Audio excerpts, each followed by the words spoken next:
What do you love doing?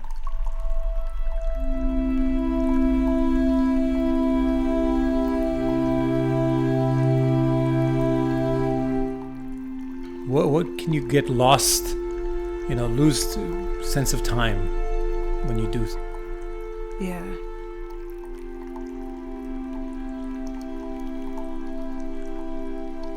It's this. Creating something for people to listen to. Awesome. We just grabbed onto something, right? Hold it. Hold it. You found a diamond. Hold it. From the bottom of a deep, dark cave, I'm Amanda Maxim. This is Happiest Man Alive.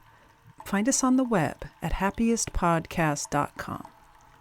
Okay, so I lied. I'm not actually at the bottom of a deep, dark cave. It just feels that way.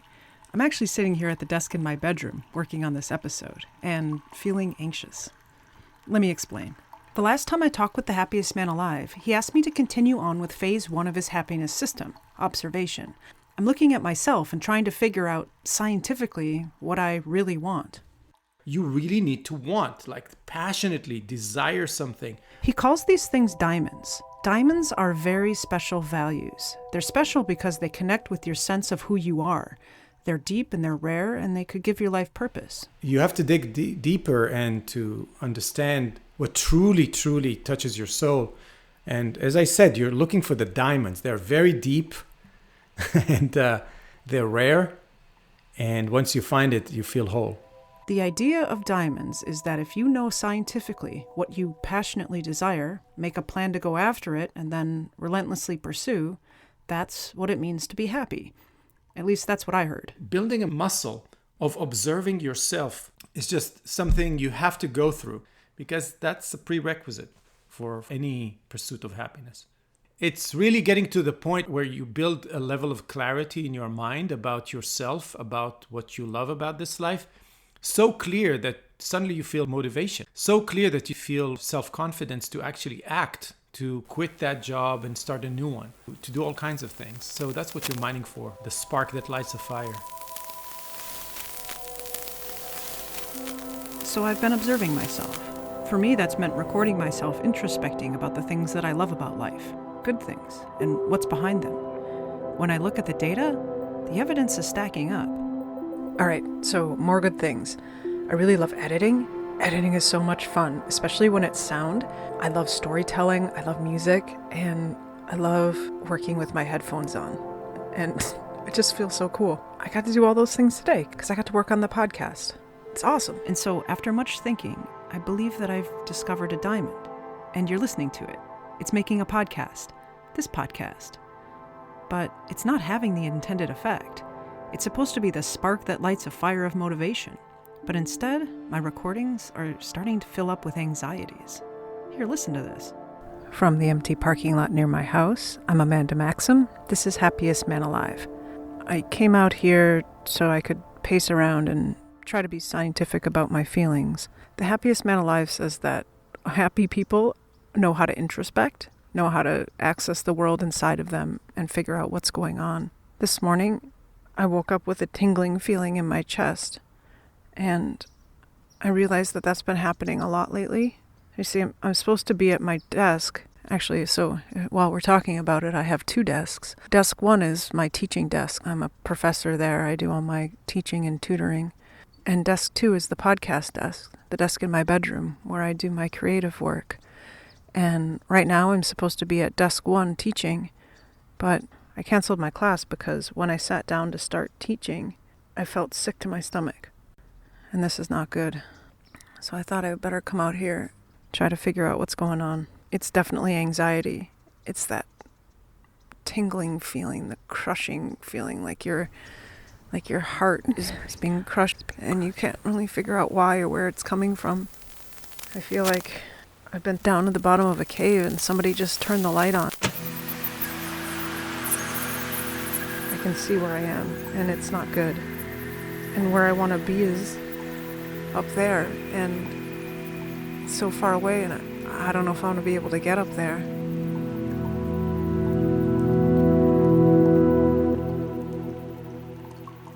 Yeah, So here I am at the bottom of a deep, dark cave, holding a diamond in my hands. It feels heavy. I don't know if I'm going to be able to get out of here with it. Maybe I should just leave it behind and call this experiment a failure. I guess before I do that, I should call him. I'm rolling. Yeah, where to begin? So what I wanted to ask you is, why have you cursed me? Cursed you? Kind of feels that way. I think I know what you mean. What's going on? I've started jogging. Oh, okay. That's a good curse.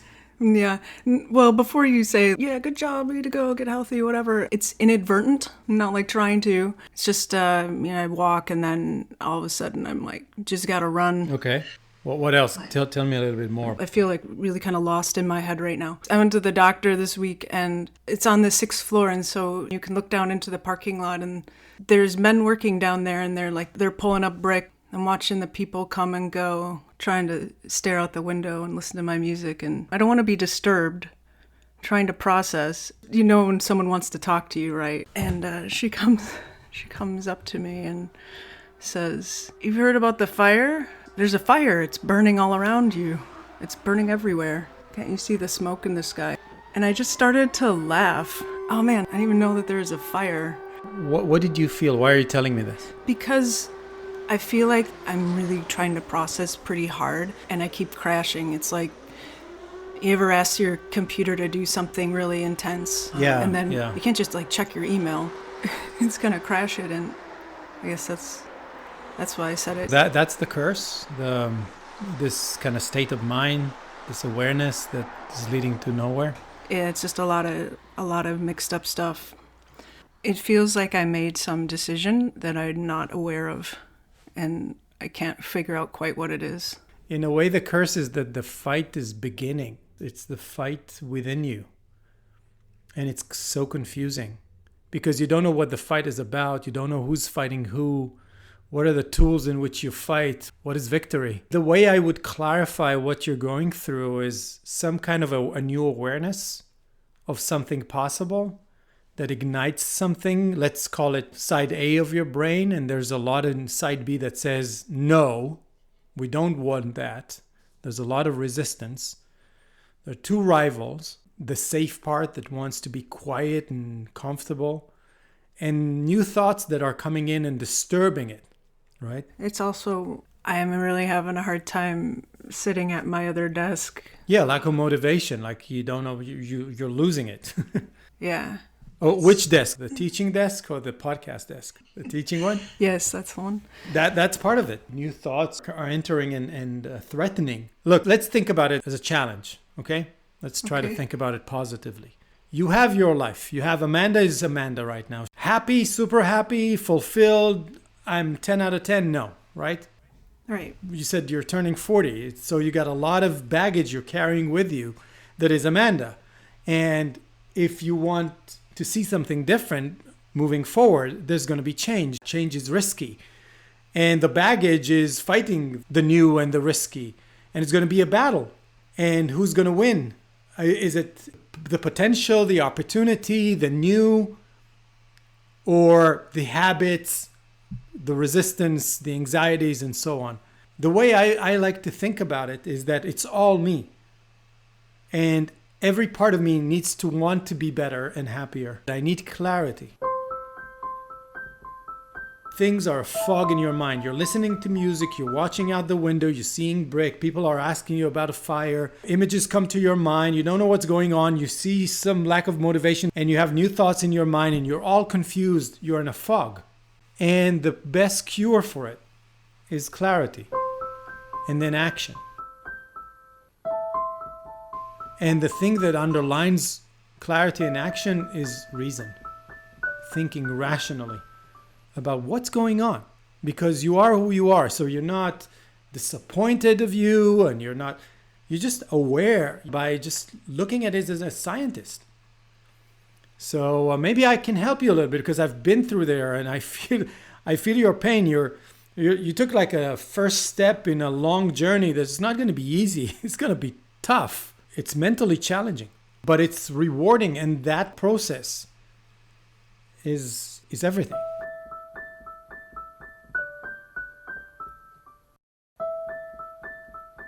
What do you mean mentally challenging? What did it feel like? Going from having a life that is okay and then saying, no, I want more. Demanding from yourself to change the way you think, the way you feel, the way you act, the way you achieve, the way you fail, the way you recuperate from failing. That's challenging. I am not the way I was 10 years ago. I'm completely different. My self-awareness, my confidence, my self-esteem is in a completely different place. And I can do more things. I can be happier today than what I was 10 years ago. I want that for you. Think about it scientifically. You got a specific state and you want to change the state. So you have to apply energy into that state. And it's going to be, applying energy is not easy. It's going to be resistance. Why did you start running suddenly? Because I want to get somewhere fast. Where? To me, but better me. We need more clarity, right? Okay, better me. What does that mean? A day in the life. Give me a day in the life. Give me concretes. I don't have to set an alarm, and I don't have to wear shoes if I don't feel like it. So you woke up at 10 by yourself. Nobody woke you up, and you're barefoot. Now what? Now I go to my desk and I work. I love working. Doing what? What do you love doing?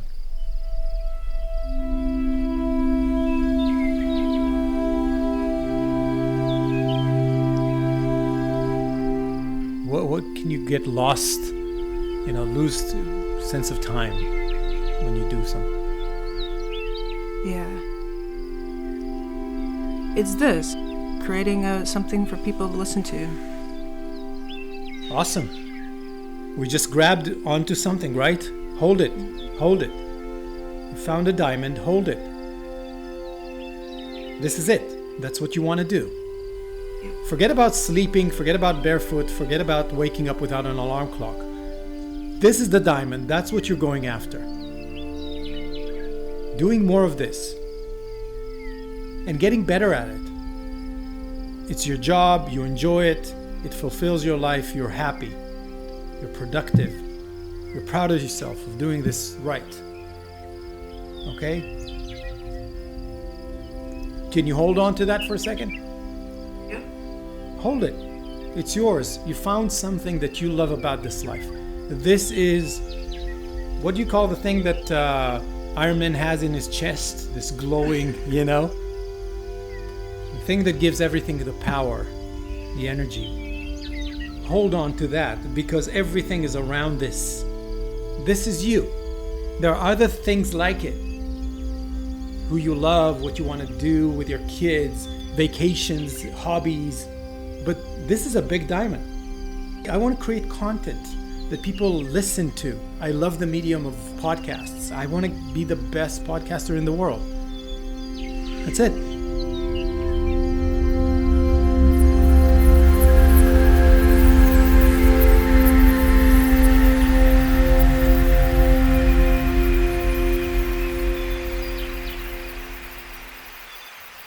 Yeah, best podcaster in the world. That would be worth it. So maybe I have something in my chest too, just like Iron Man or the happiest man alive. I need clarity. The first thing I need to know is how he got through this stage. It's like I know where you are, and I'm looking at you, and it's like, oh, I know what you need to do in order to, but it's so hard. You have your own fog in your own head, and you have to cut through that fog. The only person who can do this is you. Maybe I'm a little frustrated because I don't know what you need next in order to do the right thing, which is to apply your intelligence, your reason, to the problem of having more clarity and positive motivation towards something you want to do, with the appreciation that it takes time. There's going to be a lot of resistance within you and outside of you. And it's fine. You need to realize that as a scientist, there is friction. You try to move something, there is resistance. And it's okay. And you should expect it. And you should love it, because if it was not, there was no friction, what's the point of moving? What I need, I want to hear about what happened to you. It's one thing to say, I get where you are, but I don't know that. I don't see it. Tell me about it. If I can put myself where you are right now. I was actually in a much worse place than you are. I didn't know what I wanted. Nothing. It's like I'm a lost 40-year-old, has nothing. Like I'm a smart person. I know that. But I can't write. I can't speak English really well. I have this Israeli accent and I don't have a great vocabulary. I'm fascinated with ideas, but I'm not a philosopher. Never learned philosophy. I'm in software and I don't like it, but I want to do something on my own. So I grabbed on to this idea of joining my brother-in-law who started a new business. And I held on to it. Now, the interesting thing, it was not really what I wanted, but it was my way out of the mud I was in. And doing something on my own. Suddenly Tal is doing something. Tal is remarkable. There's a reason to talk about Tal in the Friday dinner. Tal left this huge company as a VP, and he's now going to join a startup, and he's moving from Atlanta and starting to fly to Chicago on a weekly basis. It's going to be very challenging. What is he thinking? And what I did is tons of introspection, because the side of me that wanted no change and was resisting so hard, not to mention my mother and my father and everybody around me, I said, "Are you sure you want to do this?" Right? What I did is I slowly fell in love with me.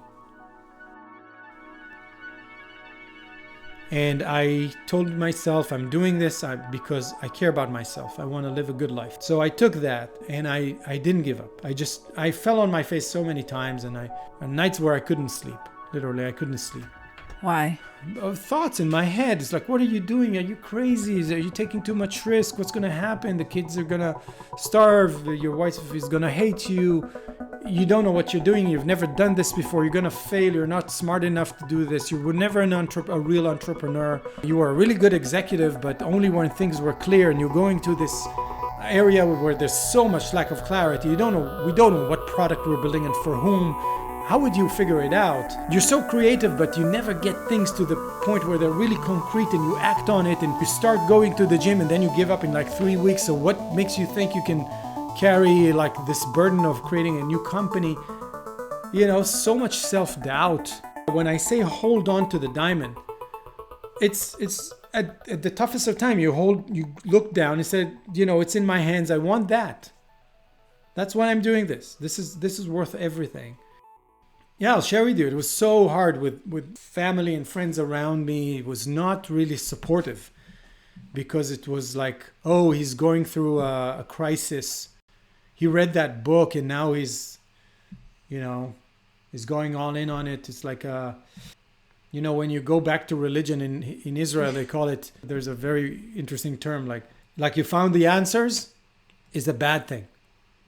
So if you go into religion, you found the answers. Like everything's clear to you. You found the answers. Oh, bye-bye. He's going to go into this cult because they know the answers, right?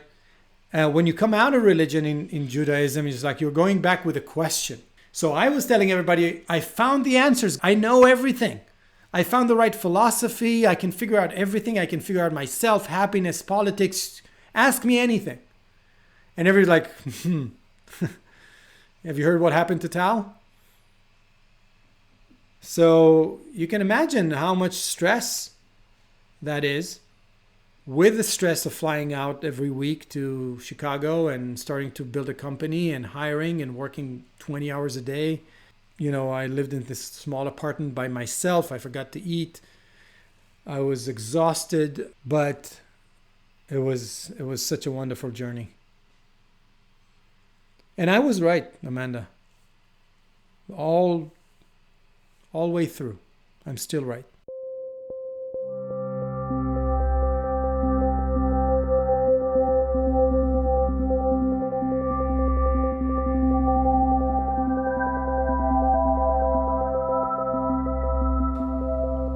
Last time we talked, we talked about my good things list, and one of the things I've discovered is that doing this podcast is a diamond.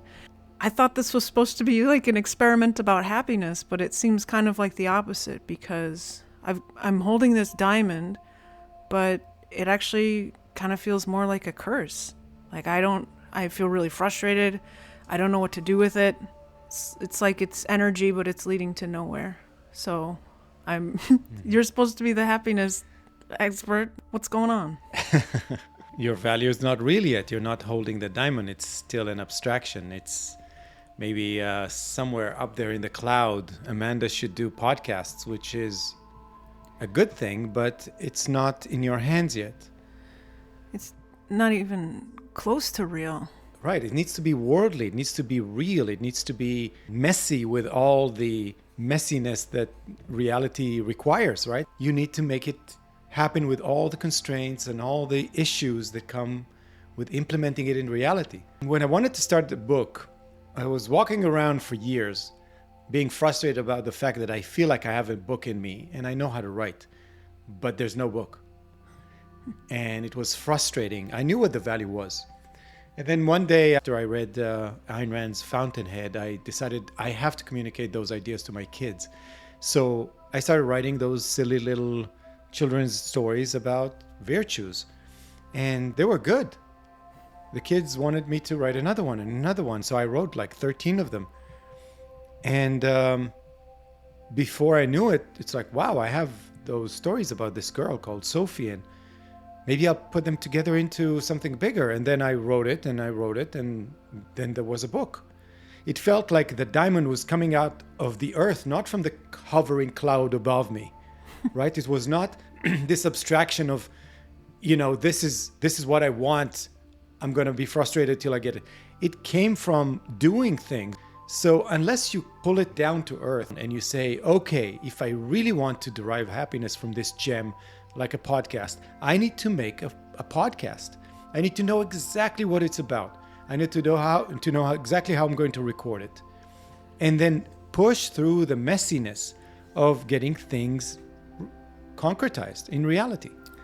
And I think a lot of people are walking around with those big ideas about their values, their big values, big plans for the future, and they never materialize because they don't take the time to appreciate the complexity of making something real, right? If you want to go out on a vacation, you have to make the plan, every detail, buy the right tickets, the right time, and the hotels need to align together with the car rental, and everything, and the passports need to be valid, and the messiness. And that's the beauty of values. They need to be, again, worldly and earthly, because we live down here on earth. It's not just the abstract ideas of what I should be. Do you know how much mess Steve Jobs had to go through to make an iPhone?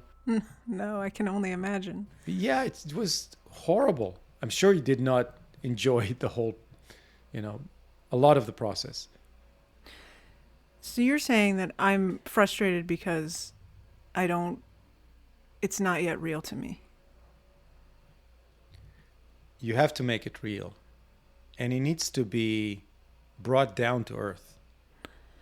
It's not like I need to be a successful podcaster, No, that's not the way to think about it. It's like, okay, what am I going to do this episode about? How am I going to edit it? How am I going to record it? Think in details. I think there's two modes. One is the getting those values out of you, learning about yourself, knowing what you want. And now when you know what those abstractions are, like I want to do podcasts, I love sound, right? Then you need to switch into, okay, I'm a project manager right now. So this idea of having a podcast, what does it require? What needs to be done? When things become real, there's 1,000 questions that pop up. You need to answer all of them. And this is why it's so important to choose something you love, because without that energy, that thrust of wanting this thing to be real, you'll lose momentum. Like, okay, so I've discovered this diamond of I want to do a podcast, but I'm not doing it right now. There's a lot of change that's going to have to happen. And how do you approach that? How do you think about change? So can we establish that Amanda wants the podcast? She really wants the podcast, right? I do. Now let's switch minds. You're the Amanda project manager, and your job is to make that happen. What do you do? I set up a space for Amanda to work, and I free up her time to devote to it. And then I make a specific plan. What is the podcast about? I need ideas. I need scripts. I need all of it. Yeah, so go on, right? If you'll go on, there are like 50 more things you'll think about. That's how a value looks like. Tough and messy and hairy and challenging, and one that makes you, regret that you've even started it in the middle. What was I thinking?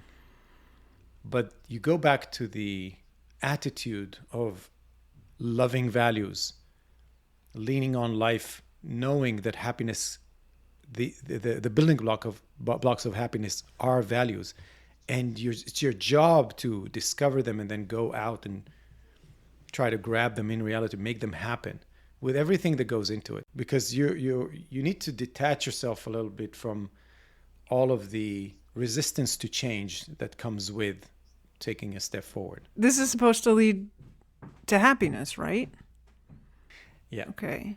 So there are two things that are happening. So let's take, I published a book, right? So yeah, it was sweet for like 2-3 days. I was distributing books and everybody's giving me feedback and I'm getting emails and it was great. And immediately I was like, okay, but that was like a young adult book. I need to write a serious novel. That's my next thing. But something stays with you. You are the person that published the book now, right? So your sense of self-esteem, sense of self-worth is going up. So you're in a better place, regardless if you feel shitty because now you have no idea how to tackle this thing called an adult novel. You have to learn much more about that. But you are in a position to do it now. So, it's ups and downs. That's the story of life. Struggles and wins and then struggles again. That's the pursuit. The way I think about happiness is my subconsciousness telling me, you've got this. You figured it out. You're making us happy. Deep inside, I know that I'm achieving things. And I'm rewarding myself with thinking good things about me. And giving myself the in a way, like the energy and the power and the focus to go out and do even bigger things. So let me ask you, what is the next step? You know it. The next step is I need a place to work.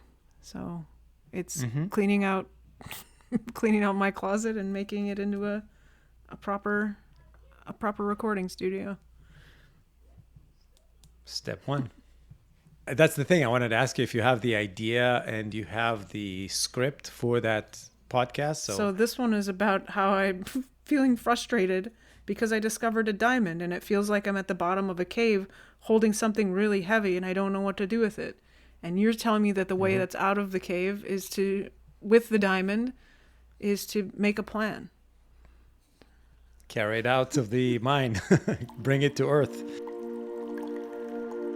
2 lessons. First, as a friend says, action beats anxiety. Diamonds are so special that they require planning. If I really want to be the best podcaster that ever sat at this desk in my bedroom, I'll need to take systematic, planned action. That's what it means to be a hero. And that's how you harness the thing in your chest. Second, this is going to be difficult. Clarity is going to be my friend, and to get it, I need to become amazing at knowing myself. I need to become a great introspector, because listening to myself, I haven't been so far. Oh, and if you're like me and believe that you are capable of something great, there may come a time when you find yourself at the bottom of a deep, dark cave, holding a diamond in your hand. Know that it's special, that it's you, and it can power you. Like the happiest man alive says, the way out of the cave is to make the diamond real. Start taking steps forward. Okay, I've got to go now. It's time to get to work.